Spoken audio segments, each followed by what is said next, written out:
Next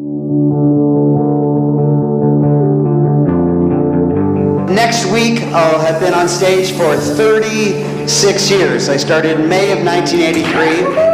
You don't know how far you can go until you risk going too far. You got to do something different. You need to do something transformationally different. It's not good enough to do nothing. It's not good enough to be the silent majority that allows bad things to go on. It's not good enough to obey man's laws. You must obey God's laws.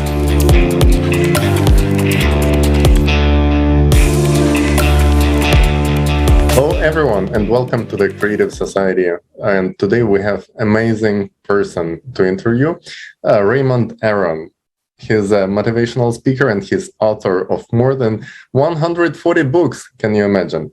A person who helped so many people to get goals in their lives, to actually achieve goals and become successful people. Welcome, Raymond. My pleasure. Thank you for introducing me. Thank you for having me on your show. Happy to have you with us. And my co-host today is Alina. Hello, everyone, and greetings on Creative Society TV. You know, this is a very special channel. There we unite amazing people all over the world.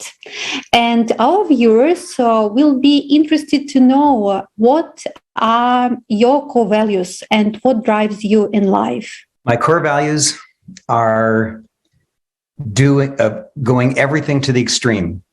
Like T.S. Eliot said that you don't know how far you can go until you risk going too far.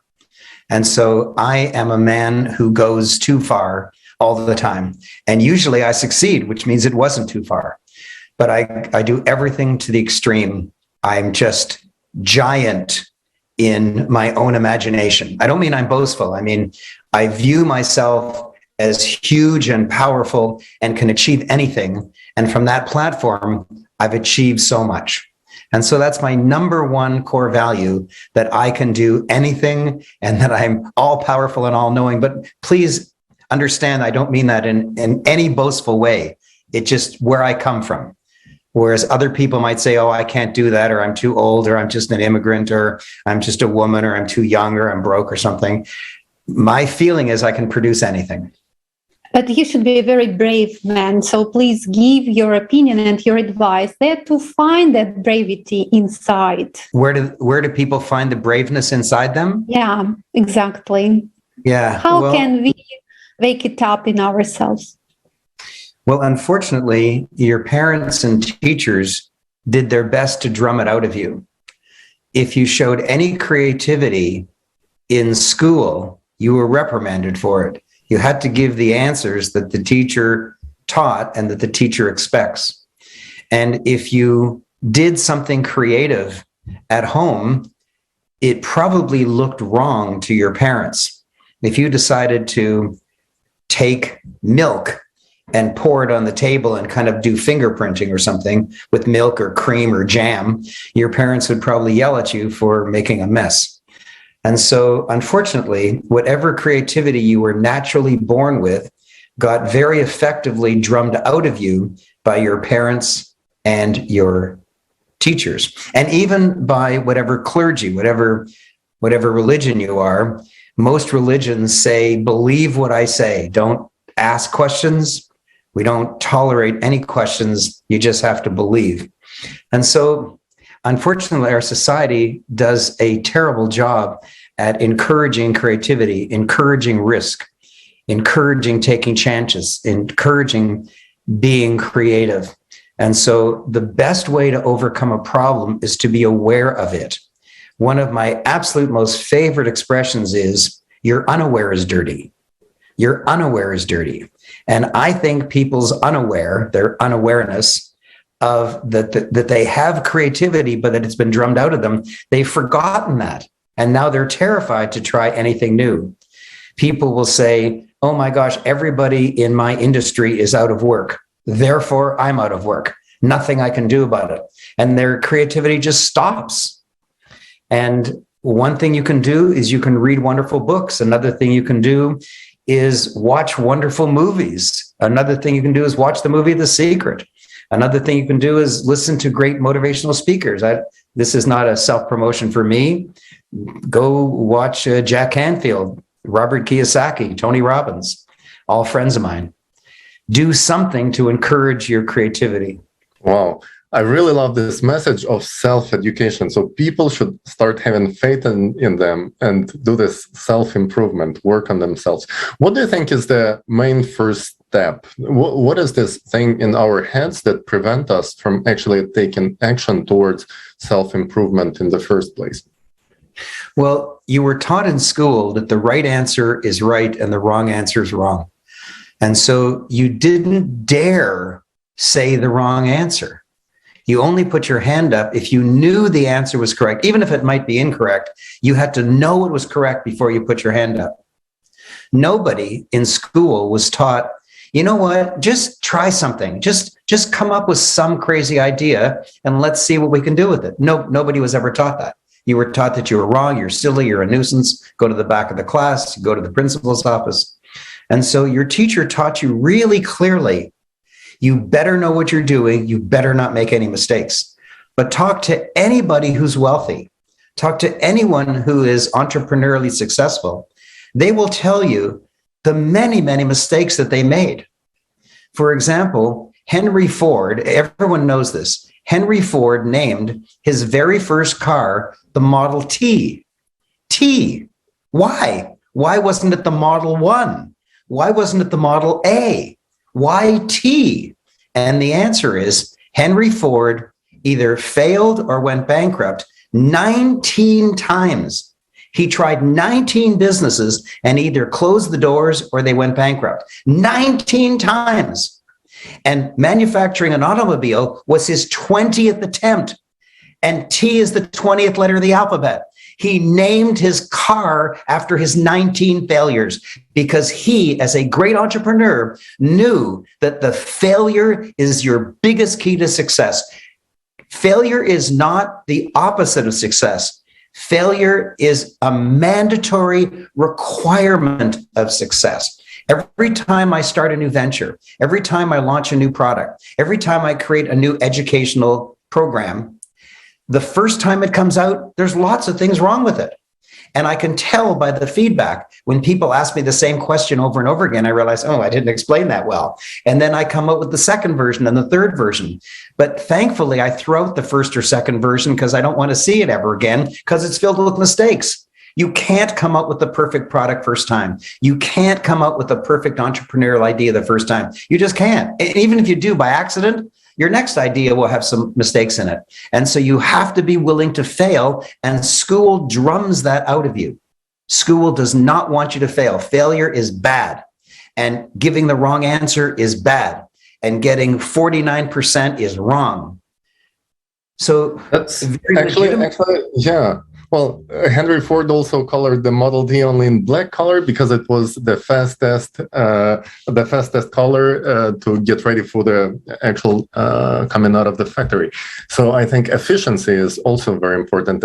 But I want to come back to the very beginning of your answer when you said that society makes us gives us expectations as to what is right and wrong, and we start having this fear of not pleasing people's opinion about us, right? Not even the right answer, but the right answer according to someone's opinion, some authority like a teacher or the audience. And there was this experiment where people were shown different colors on the board, and people who were participating in the experiment were purposely naming it wrong, not the actual color on the board. And then people who were in the experiment and didn't know what's going on, they were naming it the same wrong color, even though they obviously knew that it's the correct color. So they were lying to themselves. They knew it's wrong, but they were saying a lie just to please other people. And do you think that's what's going on in our society on general level?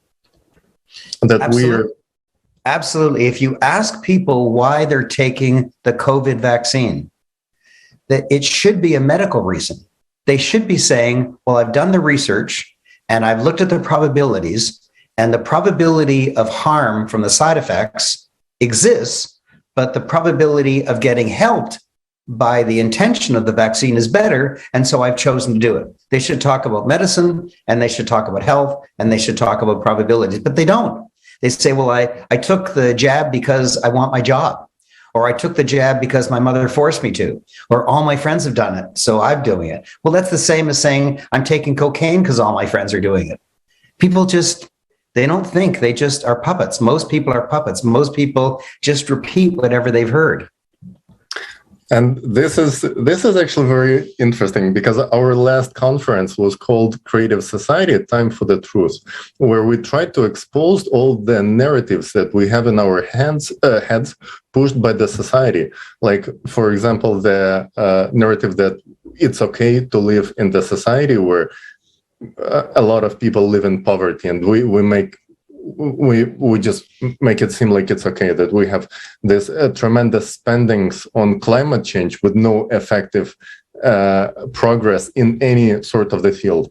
And we just hear the same thing on the news: CO2, CO2, CO2. We're not even researching what's actually going on to our planet. And when we gather all the researchers from different areas of research, we were actually able to gather a picture which is much more complex, much more comprehensive, much more interesting than what we hear on the media, when we only see somebody's like corporate interest being shown by the, well, you give a very good example, like we should probably see who profits from this narrative, and then we see kind of what's going on in there. In your example, it's apparently pharmaceutical companies.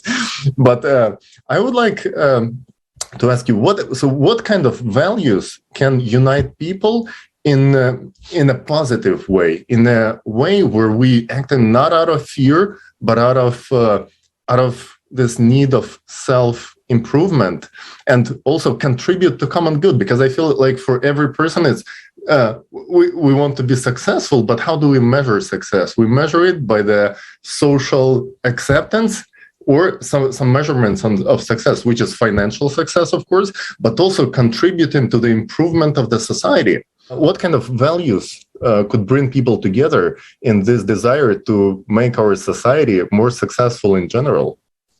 Okay, so the answer to your question is to look at history. And most people don't look at history. They stop reading nonfiction books as soon as they leave school. But if you look back at Nazi Germany, you'll remember that the trial of the Nazis was called Nuremberg, the Nuremberg trials.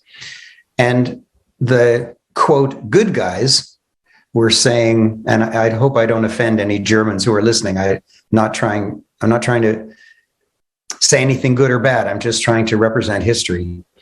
The, quote, good guys, the winners of the war, were saying, Nazis are bad. You shouldn't do bad things. And the Nazis' defense was, and it sounds really good, is I was just doing what my boss told me. I wasn't bad. I was just doing what my boss told me. And they were. And in an army, you're supposed to do what your boss tells you. Otherwise, you get court-martialed and you get a horrible name, a horrible reputation. And so they had a really good point. They were doing what their boss said. And if they don't do what their boss says, you get court-martialed or you get shot or something horrible. But the judge said, it's not good enough to do what your boss tells you. You must do what's right. It's not good enough to obey man's laws. You must obey God's laws, not a religion, but God's laws. And so today you say to yourself, it's not good enough just to be afraid to say something. It's not good enough to do nothing. It's not good enough to be the silent majority that allows bad things to go on. You must do what's right, not what you're told to do by society or your boss. And so that's the answer. The answer is to look at history. It's not that long ago. It's not that long ago. The Second World War ended 75 years ago. I know that most people alive today weren't even born at the time of the Second World War, but it's not ancient history. It's not 500 years ago. It's not the time of Christ. I was born during the Second World War. So it was my lifetime. And so I'm just inviting people to learn from the recent past, learn the lessons of the Nuremberg trial. Absolutely. That's so much important, Raymond. You know, all what you mentioned today, if people accept it and we start to do our best really to, self-develop and to see better what is going around us, will give us so many understandings that it will be a good motivation for us to act, to make changes in our society, in our mentality, I would say, in our vision of what is happening around us, because we are kind of blind today. Things are happening around and we refuse to admit that they are terrible. And the strong point of the Creative Society project is that it has already united millions of people all around the world, people of goodwill, people who really want to make that necessary changes so that we live as humans, that there we again value human life, that we again support each other, that we consider each other not from the position of segregation and division, you are of my nationality or of my religion, but we consider each other as one human community, one human family, people living on this planet. So the project attracted so many people already, and today we all together are implementing it all around the world.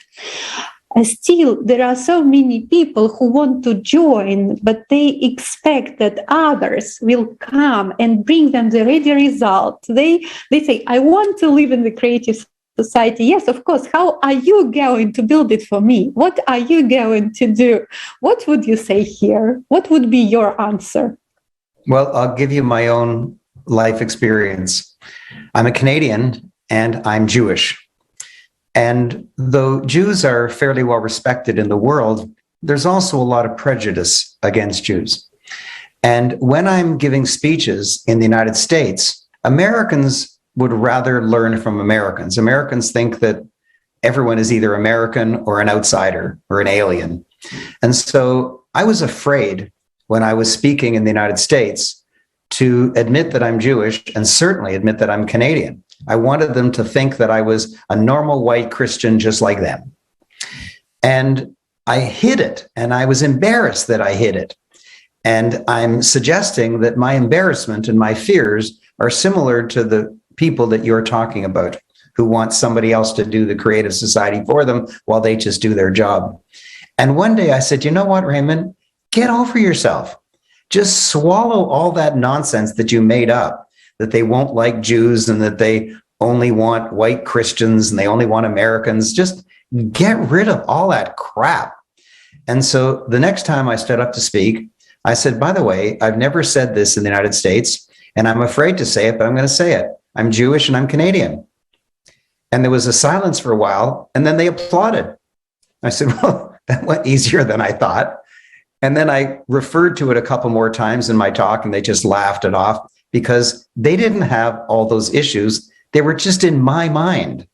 And I'm suggesting that the people that you want to help, that you want to advise, you want them to kind of turn on to doing it themselves instead of hoping that others will do it for them. I'm suggesting you say to them, what is it that you fear?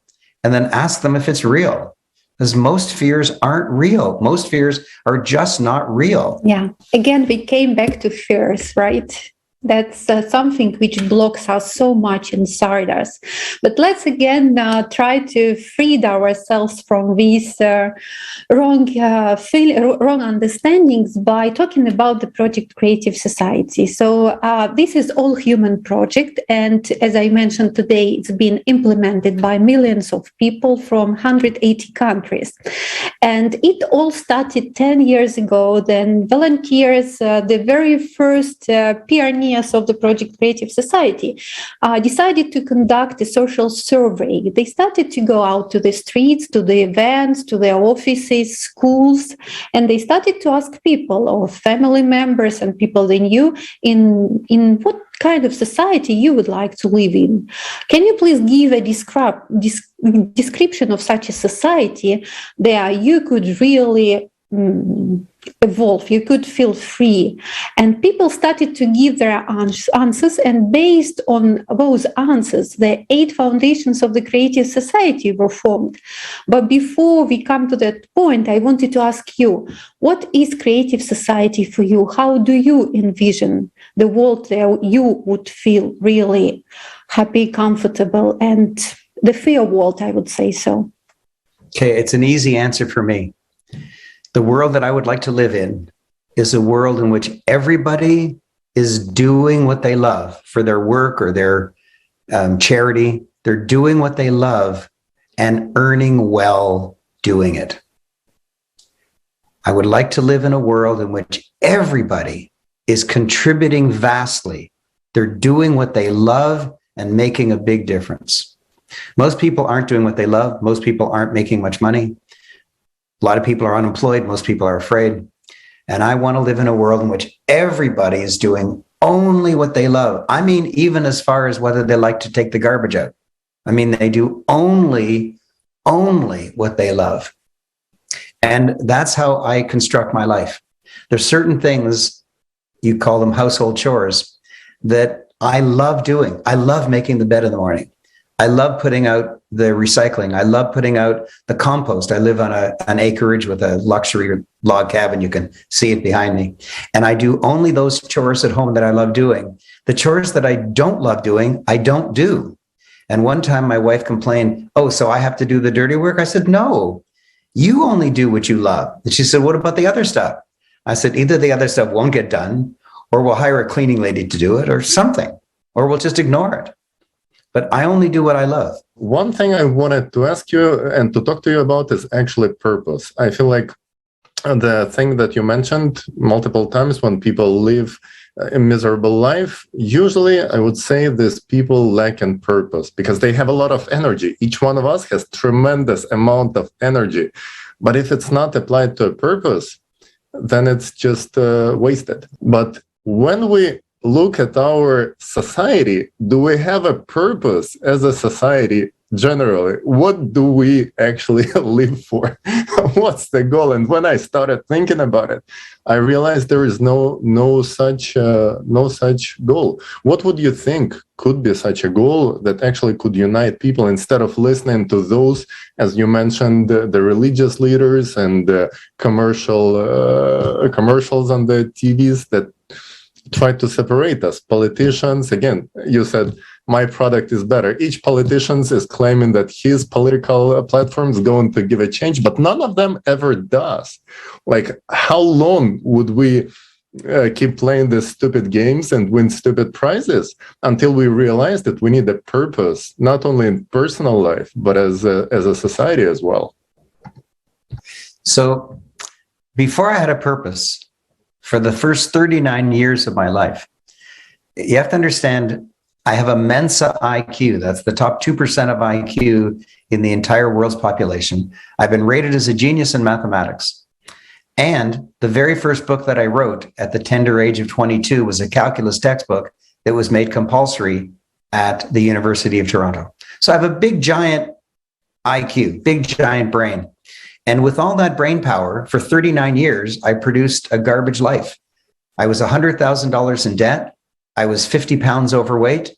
My wife had just divorced me. My boss had just fired me. I was depressed. I was doing every single thing wrong. And then, honestly, I heard a voice in my head that said, "Raymond, you're a teacher." And I can't prove it because you didn't hear it, but I heard it. And I started doing everything I could to become a teacher. And suddenly my life changed. My income went from, let's say, $50,000 a year to $500,000 a year in 1 year. And then it's gone wildly up since then. The number of people I helped up to age 39 was, 10 people a year, like friends of mine that I helped. And now millions of people a year, millions.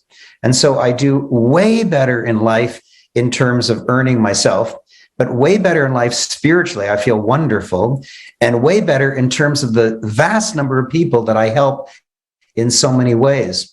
And so my purpose of being here this lifetime as a teacher, I didn't realize until age 39. And the strange thing is, that most people are going to be here for, let's say, 80 years. That's a long time, 80 years.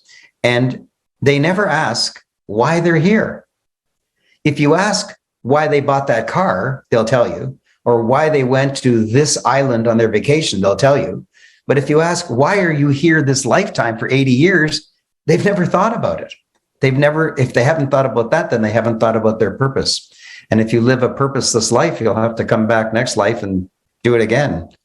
And so my purpose is being a teacher. And every single thing I do, including this interview, is for teaching. Now, I don't earn any money at this interview. I'm not selling anything. I'm not even telling you, go to my website and download this book and then secretly get their email address so I can promote something to them. I'm not doing any of that.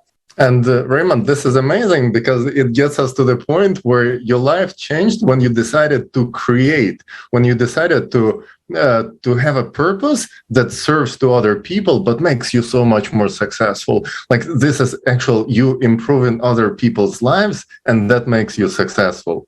And that's the only purpose each one of us can have, like actually do something beneficial for the others. And that creates you tremendous amount of wealth and success. And here we comes to this point where people live in consumeristic life, in selfishness, usually live miserably. And people who choose to serve to the others become tremendously successful people. How do we make this idea popular that we should have a purpose not to consume, as this consumeristic society tells us, buy, new model, new phone each year, new car every 3 years, new loan, new something, into actually opening up in creativeness, create for the others, make human life better, and you will be so much more successful and you will achieve so much more, even financially, even as a just on level of personal happiness, creativity, be creative, create, live in a society where you encourage others to create, where each one of us doing something for the benefit of the others. How do we send this message out? How do we make this idea popular? Well, luckily, this is the best time there's ever been in the many thousands or hundreds of thousands of years that man has stood upright, because we have the capability almost for free to have a giant dissemination of our ideas and therefore have the possibility of a giant impact. There has never before been, up to even 10 years ago, there's never before been social media. And now you can make a huge impact with social media, and you can make a movie, sometimes at a very low cost, that could suddenly go viral. Then it'll open up gigantic opportunities. And so it's the best time ever. The best time ever. Just be creative, come up with something interesting, and it'll go viral, or at least you hope it'll go viral. At least you have a chance. 50 years ago, you couldn't speak to more than 10 people at a time. I agree. That you mentioned just now, we see already, because so many scientists and creative people started to join the platform Creative Society, and today in different interviews, they share their ideas on volunteer basis about how they can make that impact for a better world for everyone. And that's amazing that it's viral. It goes so quickly to other people. And this is why also we conducting these interviews and roundtables, international discussions, and of course, international conferences and global forums. And during these events, we don't only talk about our chances to improve and to evolve, but we are also talking about crisis, because there are so many crises today in the world. And as we mentioned before, we don't really see them. We pass by poverty, we pass by slavery, we pass by huge climate change, and so many people are losing their homes. We pass by many crises because we believe they don't concern us, but they affect everyone. Therefore, we think that all this process also consists of first telling the truth, seeing what is happening in the world, and then gathering together that amazing people who can also bring their vision, their understanding, their experience. And thank you so much for joining us today and for really sharing your opinion, your vision, your experience, giving that those key points which can really help everyone overcome fear and grow personally and grow as a society. And I invite everyone to participate in our international discussions and also, of course, watch our conferences on the topic of global crisis. Last conference, Global Crisis, Time for the Truth, was interpreted into 100 languages by volunteers from all around the world. And we are inviting all of you to join us on the 7th of May, 2022, for the global forum. We are people, we want to live. So Raymond, thank you so much for being with us today. Tali, thank you for your amazing questions. Thank you so much, Raymond. Thank you for these inspiring words for the interview and for such a beautiful examples of how exactly each one of us can make life better. And thank you, Alina, for co-hosting today's interview and for wonderful questions. I would like to ask you, are there any final wishes? What would be your message to the humanity? What would be your message to each one of the people who's watching this interview right now? The best thing that you can do to make a gigantic change in the entire world is to simply do more of what you love and less of what you don't love. I wildly love what I do at work and at home. I only do chores at home that I love. I only do chores at work that I love. And all the other things are done by somebody else or they just don't get done. And so my best advice to you, my best idea for you to make a giant difference in the world is to make a giant difference inside your own life and inside your own heart. Start doing more of what you love and less of what you don't love. Start thinking more of other people and less about yourself. Stop thinking about whether you're going to earn enough money to pay rent. Start concentrating on providing greater value, because you're not paid per year based on the fact that you have a degree or some rule or something like that. You're paid ultimately based on how much you contribute, how much you contribute. I get paid well because I contribute a lot, and you will earn way better in terms of making more money coming in and making more love coming in and making a greater society and a more creative society when you switch to doing what you love and shining a light on the world. A candle is not diminished by lighting another candle. When you start lighting other candles, you will not be diminished. Your energy will not be depleted. Your income will not go down. When you light lots of other candles, your candle will be just as bright, hopefully way, way brighter. Thank you. Thank you so much for these inspiring words. It's amazing.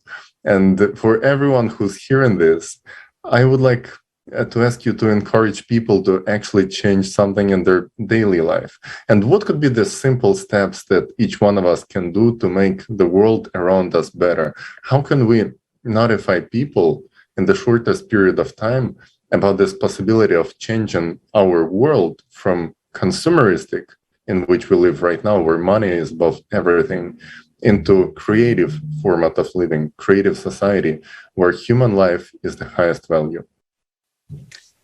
Now, how can you do it? How can you do something in your own little home or your own little community or your own little office and make a giant impact?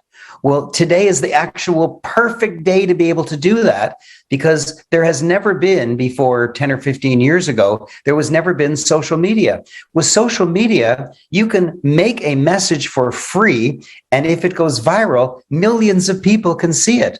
There was recently a landmark video on YouTube that had 10 billion views. 10 billion views. So for free these days, you can get your message out to millions and millions of people, or maybe just thousands or hundreds, whatever is your desire, whatever is your capability, whatever is your energy level, however high you are on the tone scale. But just do it.